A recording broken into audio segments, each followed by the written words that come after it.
Halo, selamat pagi. Nama saya Irfan Adin Khalili. Saya dosen program studi Teknologi Industri Pertanian Universitas Internasional Semen Indonesia. Spesialisasi mengajar saya di bidang teknologi bioindustri dan pengelolaan limbah agro. Pada hari ini, saya akan menjelaskan teknik pengajaran yang saya gunakan dengan menggunakan metode DIA, Delivery, Interaction, dan Assessment, pada mata kuliah yang saya ampu, yakni mata kuliah Teknologi Pengemasan dan Pengawetan. Terlebih dahulu, saya akan menjelaskan mengenai deskripsi singkat, keluaran atau capaian pembelajaran mata kuliah yang diharapkan, serta metode pembelajaran yang saya gunakan sebelum menjelaskan mengenai teknik pengajaran yang saya pakai.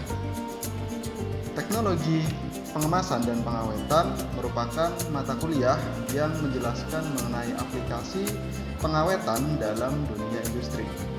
Opsi teknologi yang digunakan ini nantinya akan berdampak pada produk yang akan dihasilkan. Teknologi yang digunakan akan bersifat efektif dan efisien tergantung dari karakteristik bahan baku yang tersedia. Hal tersebut nantinya akan menghasilkan produk yang memiliki kualitas yang tinggi serta daya simpan yang lebih lama. Hal tersebut nantinya akan berdampak kepada sistem distribusi dan rantai pasok pangan yang menjadi problem dalam dunia industri sekarang. Mata kuliah ini nantinya akan memberikan pemahaman bagi mahasiswa untuk bisa mengimplementasikan secara tepat dan efektif teknologi apa yang digunakan di bidang industri. Capaian dan pokok bahasan dari mata kuliah ini, yakni mahasiswa nantinya akan mampu menjelaskan dan mengetahui kerusakan bahan pangan dan konsep hardware teknologi di Indonesia. Kemudian mahasiswa dapat menjelaskan dan memahami pengawetan bahan pangan dengan berbagai macam metode. Metode pengeringan, pemanasan, fermentasi, penambahan gula, garam, dan bahan tambahan pangan. Selain itu, mahasiswa dapat menjelaskan dan memahami pengawetan bahan pangan dengan teknologi pendinginan, pembekuan, serta pengawetan bahan pangan non-termal. Di samping itu, mahasiswa dapat memahami dan menjelaskan mengenai dasar-dasar teknologi pengemasan dan regulasinya, serta mahasiswa dapat menjelaskan dan memahami kemasan apa yang nantinya akan diaplikasikan dalam dunia industri, antara lain kemasan plastik, kemasan edible, kemasan logam, kemasan kaca, aseptik, dan pengemasan secara aktif. Yang terakhir, mahasiswa nantinya dapat menjelaskan dan memahami analisis dan evaluasi produk hasil pengemasan serta bagaimana caranya untuk menentukan umur simpan produk. Mahasiswa akan menerima topik dan pembahasannya dalam 14 kali pertemuan dengan menggunakan media hybrid baik online maupun offline. Mode pembelajaran di IA yang pertama adalah delivery. Teknik ini menggunakan dua strategi. Yang pertama adalah penyampaian dengan menggunakan textbook. Textbook yang kami gunakan berjudul A Handbook of Food Packaging karangan Frank A.P.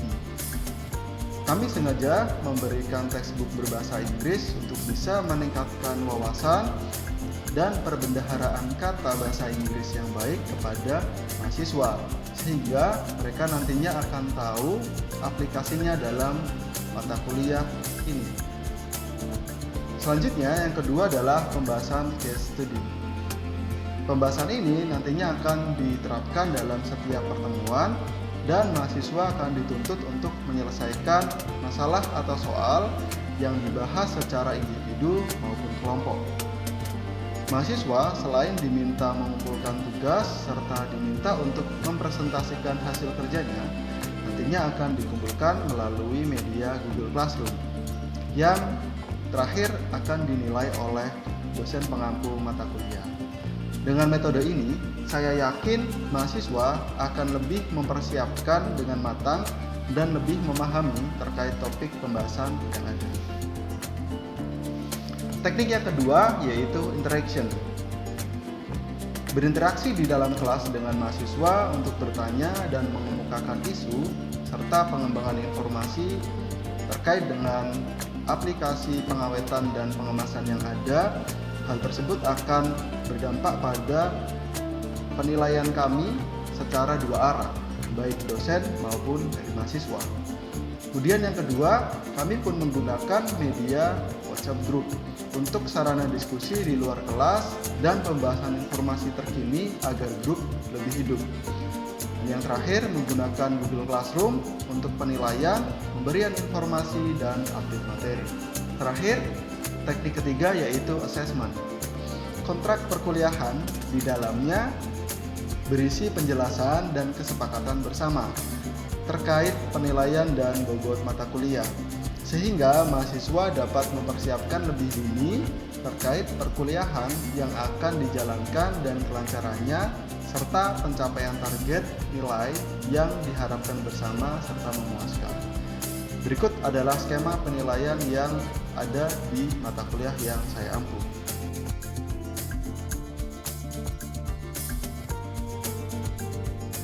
Berikut adalah cuplikan mata kuliah dari teknologi pengemasan dan pengawetan secara online yang saya ajar melalui Meet.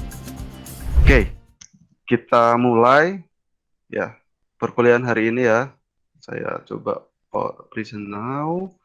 Nah, jadi aturan perkuliahan di TPP ini ya. Jadi saya pun juga akan menyamakan semua apa yang saya ajar ke mahasiswa saya gitu ya, karena ini online gitu ya. Jadi saya pengennya juga kita ada terlibat diskusi ya. Dari diskusi itulah ya, insya Allah kita akan bisa menghasilkan solusi-solusi mengenai permasalahan yang kita hadapi bersama. Kalau online seperti ini kan pasti tegang gitu ya, kalau kita diskusi gitu. Sedangkan bila kita bertemu kan mungkin agak ya tidak tegang lah. Jadi nanti mungkin setiap 50 menit sekali kita akan break gitu ya. Entah kalian mau ngapain gitu ya, silakan, tapi nanti kembali lagi gitu ya. Mungkin jam 10 gitu ya kita akan break, terus nanti kita akan lanjutkan lagi. Baik, PPT saya jelas? Jelas, Pak. Jelas, baik. Ya. Baik, ini adalah pertemuan pertama kita. Jadi kita akan diskusi mengenai food deterioration dan hurdle concept. Ya, apa sih food deterioration dan ya, jadi kita akan membahas mengenai apa sih food deterioration itu dan hurdle concept gitu ya. Jadi kalau misal kalian mengalami kendala untuk memahami gitu ya, silakan bisa ditanyakan gitu ya. Pada waktu di tengah-tengah tidak masalah gitu, supaya distribusi penyampaian informasinya itu tidak terhalang dengan adanya ketidakpahaman tadi. Di sini saya berikan sebuah analogi ya, di mana apel yang awalnya itu segar gitu ya, dia lama-kelamaan mengalami linkage bangkrutan gitu ya. Kalau leakage itu kebocoran, ini linkage karena dia mengalami perubahan suhu gitu ya, karena dia tidak dia tidak disimpan dalam suhu yang seharusnya gitu ya, atau karena memang dia seperti halnya buah ataupun sayuran kita tahu gitu ya, sifatnya adalah perishable. Terus lama-kelamaan dia akan mengalami perubahan baik itu warna, aroma, rasa, dan juga tekstur. Nah, learning outcome pada hari ini ya, pagi ini, jadi students itu harus bisa apa sih ya? Jadi yang pertama kalian harus bisa menjelaskan apa sih kerusakan makanan itu ya, define food deterioration gitu. Jadi kerusakan makanan yang biasanya kita tahu itu kan mungkin oh ini busuk gitu, oh ini baunya nggak enak gitu, oh ini berlendir, oh ini ada jamur gitu ya. Tapi sebenarnya apa sih yang dimaksud dengan food deterioration ini gitu. Nah, terus yang kedua, describe intrinsic and extrinsic factor bring on food deterioration. Jadi inilah yang menyebabkan kerusakan makanan tadi. Itu bisa jadi dari faktor dalam dan juga luarnya gitu. Terus yang ketiga, gimana kita harus bisa mengidentifikasi ya. Kita harus bisa mengidentifikasi apa sih gunanya untuk bisa mengawetkan makanan tadi supaya tidak mengalami kerusakan. gitu. Nah, apa sih yang harus diidentifikasi gitu ya? Tempatnya kah gitu ya? Karakter bahannya kah gitu ya? Orangnya gitu. Itu kita harus tahu gitu. Ya. Terus yang terakhir mendiskusikan mengapa sih hurdle konsep ini bisa meminimasi kerusakan dari makanan. Jadi apa namanya keywordnya di sini adalah food deterioration and hurdle concept ya. Jadi menurut saya akan sangat penting sekali untuk bisa kita pahami bersama supaya di step selanjutnya akan kita bisa tahu apa sih yang harus kita ambil, keputusan apa yang harus kita ambil. Gitu ya. Ini learning outcome pada pagi hari ini. Nah, di persentase penilaian kali ini ya, karena sudah terpisah dengan praktikumnya, jadi di sini matriks penilaiannya ada seperti ini, gitu ya. Jadi kuisnya nanti mungkin ada 2 kali, yang dimana kuis ini itu rangkuman dari setiap semester. Terus ada UTS dan juga ada UAS gitu. Lalu ada tugas, ada makalah dan presentasi serta keaktifan di kelas gitu ya. Tugas, makalah, presentasi saya beri apa namanya bobot yang sama gitu ya, supaya di sini kita ada komunikasi 2 arah gitu ya, untuk lebih efektif dalam menjalankan KBM ini seperti itu. Nah, ini yang mungkin perlu kalian catat gitu ya. Saya harus optimal di mana nih gitu. Lalu mungkin sudah mulai ya. Ini outline pada pagi hari ini ya. Jadi outline kita yang pertama warna biru itu kerusakan ya. Food deterioration itu adalah kerusakan makanan. Lalu kita belajar apa sih yang menyebabkan food deterioration itu. Lalu eh, apa namanya? Kita identify ya mengapa sih itu harus diawetkan, preserve ya. Dan preserve tadi itu kalau eh, apa namanya? Berdiri sendiri itu tidak bisa. Jadi butuh hurdle konsep namanya. Nah, itu mungkin pernah kalian dengar ya hurdle konsep itu di mikrobiologi pangan. Suara saya masih jelas? Saya Masih, Pak. Oke, thanks. Terima kasih, Mas. Nah, kerusakan pada makanan nih. Kira-kira kalau kita di sini sih saya udah nyiapkan 3 jawaban ya. Jadi menurut kalian nih kerusakan pada makanan itu apa saja ya? Kerusakan apa? Kerusakan apa? Kerusakan apa? Ada 3 gitu ya. Dan itu diakibatkan oleh apa gitu? Itu bisa dibagi jadi 3. Ada yang bisa jawab? Kerusakan secara kimia, Pak. Kerusakan secara kimia. Oke. Firman ya ini. Iya, Pak. Oke. Kerusakan secara kimia itu contohnya seperti apa? Contohnya seperti dikoreksi, Pak, ya mungkin kalau salah. Seperti kayak membusuk ya. atau yang lain-lain gitu, Pak. Karena mungkin disebabkan oleh seperti contoh mikroba, bakteri, dan lain-lain, Pak. Oke. Terima kasih Mas Firman. Lalu udah dijawab ya kimia. Kimia sudah benar. Ada lagi nggak selain kimia? Jadi ada 2 jawaban lagi yang belum dijawab. Fisik, Pak. Fisik. Ini siapa ini? Silakan fisik, Pak. Yang fisik tadi siapa ya? Saya nggak tahu nih siapa yang jawab. Fisik tadi ada yang jawab 2. Tadi yang jawab Sania sama Febrian, Pak. Oke. Sania, Pak, Sania. Ada yang biologis tadi siapa? Saya, Pak. Oke. Yang fisik dan mekanis dulu aja deh. Si Febri sama Sania, gimana Febri dulu? Kalau dari fisik, kalau dari saya ini, Pak. Dia itu kayak goresan kulit, goresan sama kayak benda-benda tajam, Pak. Jadi dia bisa ngerusak kulitnya buah, atau seperti contoh apel, Pak. Apel kan biasanya itu dibungkus sama apa itu kayak putih-putih itu loh, Pak, untuk melindungi gesekan antar kulitnya buah, Pak. Oke, styrofoam ya. Oke, terus terima kasih Febri Sania. Ada tambahan?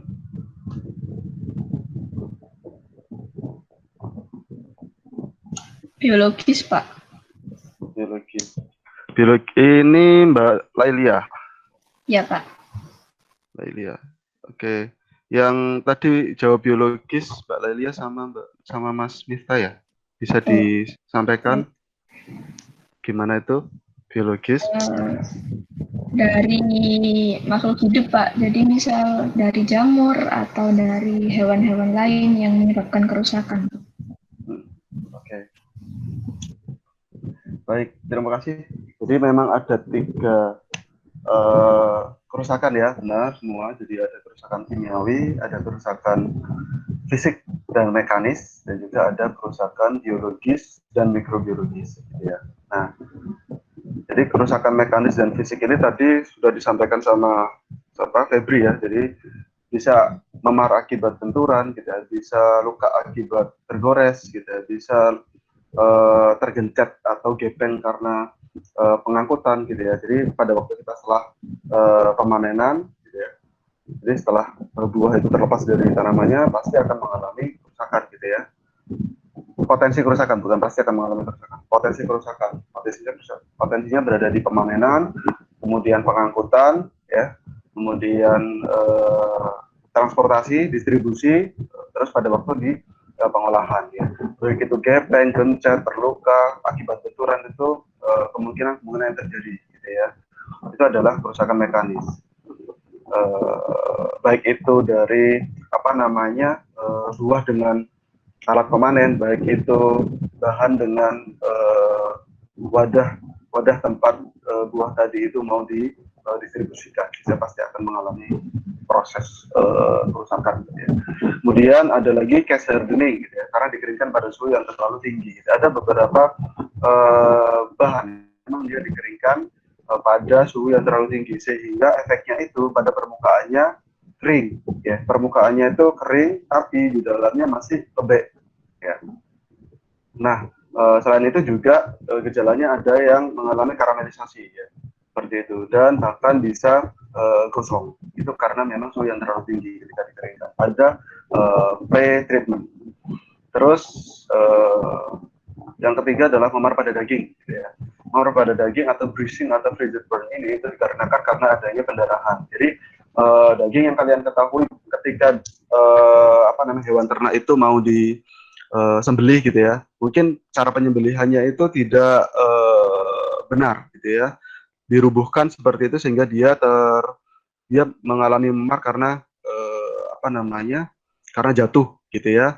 Karena jatuh sehingga ada pendarahan di situ. Nah, itu bisa menyebabkan dagingnya itu mengalami kerusakan mekanis, gitu ya. Sehingga akan menyebabkan potensi mendorong mikroorganisme akan menyerang produk tersebut. Itu adalah kerusakan mekanis. Sedangkan kerusakan kimiawi tadi udah dibantu oleh Mas Firman. Jadi contoh dari kerusakan kimiawi ini adalah ini seperti minyak, ya. Minyak yang dia teroksidasi oleh oksigen, gitu ya. Berbau tengik, gitu. Biasanya gejalanya adalah ketengikan, gitu ya. Atau seperti daging dia biasanya mengalami autolisis. Daging-dagingan karena memang di dalamnya sudah banyak enzim, gitu ya. Ketika dia tidak disimpan dalam suhu yang benar, yang harusnya di dalam suhu freezing, tapi dia disimpan dalam suhu chilling, gitu ya, dia akan mengalami autolisis. Ya, autolisis, ada pemecahan yang secara otomatis itu dilakukan oleh si enzim tersebut, gitu ya. Nah, kalau sudah seperti itu, maka akan berefek terhadap kualitas dari daging itu tadi, gitu. Nah, efeknya yakni bisa mengubah kandungan-kandungan terutama dari perubahan pH. Dia akan bisa menjadi lebih asam, gitu ya. Secara otomatis sebenarnya mereka itu awet, ya, karena kan pH-nya menjadi lebih asam, gitu ya. Bahan-bahan tersebut sebenarnya itu fokusnya itu menjadi lebih awet, ya. Tapi ketika dia dibiarkan terlalu lama, maka itu akan mengalami kebusukan, gitu ya. Nah, kebusukannya itu bisa diindikasikan atau bisa ditandai dengan itu tadi, adanya lendir, adanya bau tengik, gitu ya, adanya warna yang berubah. Seperti itu adalah gejala-gejalanya. Nah, ini ya, gejalanya bisa ditandai dengan bau yang menyimpang, gitu ya. Seperti tengik, busuk, gitu ya. Terus perubahan warna dan perubahan konsistensi, gitu ya. Yang awalnya warnanya merah segar, darah, gitu ya, menjadi warnanya kok coklat kehitaman, gitu ya. gitu. Nah, itu adalah gejala-gejala atau simptom dari kerusakan kimiawi. Nah, terus ada kerusakan mikrobiologi ya. Memang tadi sudah ditambahkan ya, harusnya ada kerusakan biologis juga gitu. Nah, kerusakan biologis ini bisa diakibatkan oleh seperti serangga gitu ya, atau rodentia, hewan pengerat gitu ya. Biasanya mereka menyerang grains ya, atau biji-bijian gitu ya. Nah, itu juga harus kita pertimbangkan gitu ya, dan itu juga menyebabkan kerusakan makanan. Nah, di kerusakan mikrobiologi yang lebih kecil lagi, di mana di sini terdiri dari bakteri, kamir, dan juga kapang. Gitu ya. Nah, bakteri, kamir, dan kapang itu kita bisa mengklasifikasikan. Kalian juga mungkin bisa remind lagi gitu ya, bisa remind lagi bahwa kalau kapang itu fokusnya dia bisa menyerang pektin, pati, dan selulus. Bahan-bahan yang mengandung pektin, pati, dan selulus itu bisa dia diserang oleh kapang. Gitu ya. Terus kalau kamir itu bahan-bahan yang mengandung gula. Gitu ya. Bahan-bahan yang mengandung gula seperti jam, ya, selai, sirup itu dia berpotensi untuk diserang oleh kamir. Sedangkan bakteri ini gejalanya banyak. Gejalanya banyak. Dia bisa dia bisa muncul dengan diawali dengan adanya kapang terlebih dahulu, gitu kan? Dan adanya kapang terlebih dahulu, baru nanti bisa muncul bakteri. Kenapa? Karena AW si kapang ini itu dia kan sedikit saja akan muncul kapang kan? Kalau misalnya AW-nya itu 0,7 atau 0,8 saja si kapang ini akan muncul. Semakin banyak kapang, semakin banyak air bakteri nanti akan muncul gitu ya. Kalau kita klasifikasikan bakteri banyak sekali gitu ya. Saya berikan contoh susu saja. Susu itu kalau misalnya dia dibiarkan begitu saja gitu ya, tidak disimpan dalam suhu chilling atau dingin gitu, dia akan mengalami kerusakan. Dia akan mengalami pemecahan protein. Ya.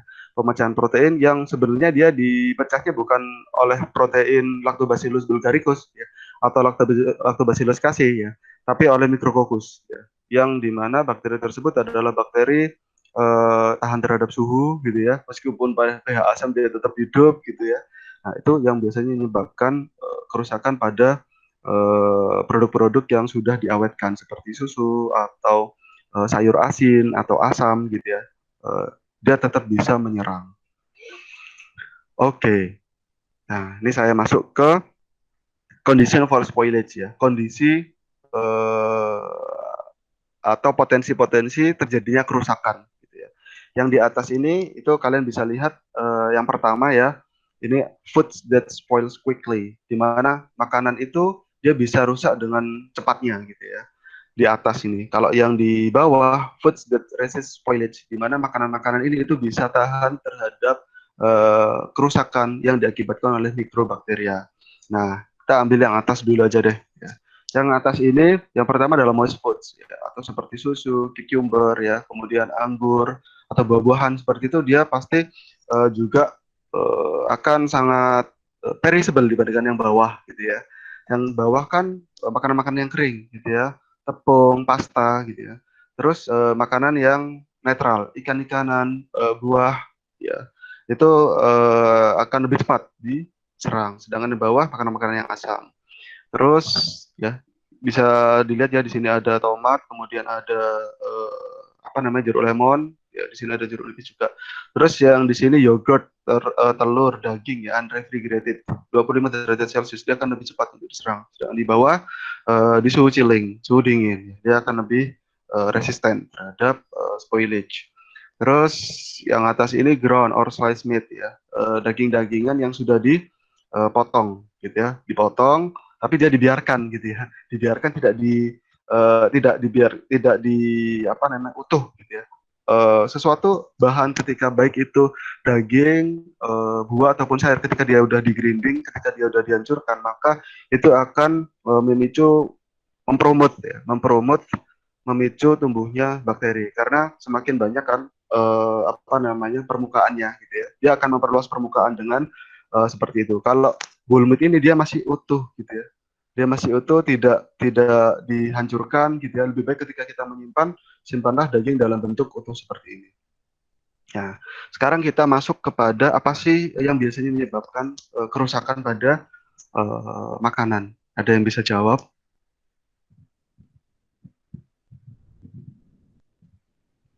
Halo? Oke. Boleh diulangi Pak pertanyaannya? Faktor atau apa-apa saja ya, yang biasanya menyebabkan kerusakan pada makanan.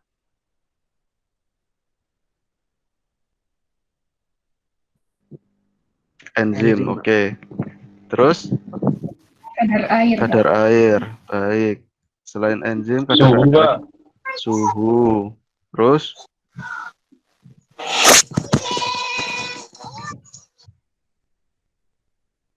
Apa lagi? pH, Pak. pH. Kondisi. Apa ya istilahnya? Kondisi semisal kayak apel itu kondisi terbaik apel gitu loh Pak maksudnya. Kondisi terbaik apel, kondisi penyimpanan apel atau karakter bahannya apel? Kondisi bahan ya, kondisi bahan, ya, kondisi bahannya apel, oke. Sip. Suhu, oke, sudah tadi. Kadar air sudah, pH sudah, kondisi bahan udah. Suhu, Ada Pak. lagi, enzim tadi juga sudah masuk. Ada lagi?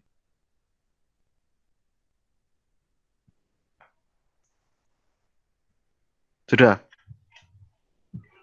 Oke, kita ulas ya satu persatu. Air ya. Tadi udah ada yang menyampaikan ya kadar air ya. Jadi kadar air AW terkait dengan kandungan bahan yang ada di dalam, kandungan air yang ada di dalam bahan makanan. Gitu ya. Nanti akan kita kupas satu persatu. Terus pH, potential of hydrogen, tingkat keasaman dari bahan-bahan tadi, gitu ya. Nah, ini coba dilihat aja di moist food sama dry food, mana yang banyak airnya, gitu kan. Si moist food berarti dia quickly spoilage. Yang ini ya dia resisten dong, karena airnya kan sedikit ya, udah jadi pasta dan udah jadi flour. Terus pH, yang ini acid, yang ini asam gitu ya, sedangkan ini netral, gitu. Bisa jadi pH-nya 7 sampai 8 lah, gitu ya. Bahkan telur ini dia basah gitu 7 sampai 8. Maka itu akan lebih mudah untuk diserang oleh bakteri. Physical structure tadi yang disampaikan sama Firman gitu ya. Physical structure dari kondisi bahan dari buah-buahan ataupun sayuran atau daging serta ikan yang kita simpan gitu ya. Nah, itu juga menjadi penyebab pemicu munculnya kerusakan gitu ya. Lalu oksigen ya, oksigen tadi yang belum masuk ya. Nah, karena memang ada bakteri aerob dan bakteri anaerob ya. Bakteri aerob dan bakteri anaerob. Saya masih masuk ya? Halo? Masih Pak. Oke. Masih, Pak. Saya khawatir keluar ya. Oke, saya cek WA juga sini. Nah, oksigen ya tadi ada bakteri aerob dan bakteri anaerob. Kalau yang kalian sudah pada paham lah ya, sudah pada hafal juga gitu ya. Nah, terus temperature tadi juga sudah disebutkan temperature suhu gitu ya. Nah, di sini unrefrigerated dan yang refrigerated. Mana sih yang bahan-bahan yang tidak apa-apa kalau misalnya dia disimpan di suhu dingin, di suhu beku atau di suhu kamar seperti itu. Oke, ini ya, ini adalah kondisi dari faktor-faktor yang biasanya menyebabkan pertumbuhan dari mikroorganisme gitu ya. Faktor-faktor yang menyebabkan pertumbuhan dari mikroorganisme. Sehingga mikroorganisme khususnya untuk yang spoilage itu dia bisa menyebabkan kerusakan.